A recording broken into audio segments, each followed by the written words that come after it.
ৰাজনৈতিক কথা এইবাৰ ৰখা হোৱা নাই আৰু কিন্তু স্বাভাৱিকভাৱে বৰদোৱাত তেওঁ কেশৱ মহন্তক লগ পাব, শ্বহীদ স্মাৰকত অতুল বৰাক লগ পাব, কিন্তু আনুষ্ঠানিক কোনো আলোচনা আমি ৰখা নাই আৰু মই ভাবোঁ যে অসমত আনুষ্ঠানিক আলোচনা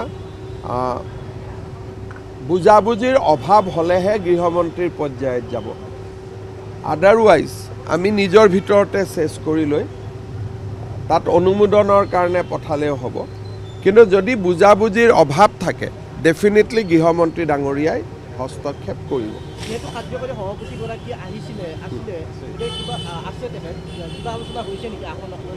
তেখেতে আসনৰ বিষয়ে কথা নাপাতে। আমাৰ বিজেপিৰ ষ্ট্ৰাকচাৰটো তেনেকুৱা নহয়।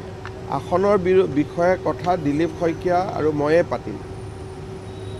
যদি বুজাবুজিৰ অভাৱ হয় তেতিয়া গৃহমন্ত্ৰীগৰাকীয়ে পাতিব।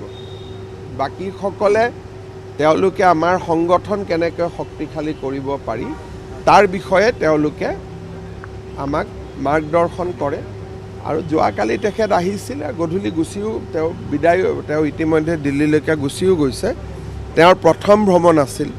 এতিয়া তেওঁতো গোটেইখিনি কাৰ্যকৰ্তাসকলৰ লগত চিনাকি পৰিচয় সমস্যাসমূহৰ বিষয়ে জনা এটা এই 10-15 দিন তেখেতে ৰাষ্ট্ৰজুৰি এই কামৰ বাবে ভ্ৰমণ কৰি আছে।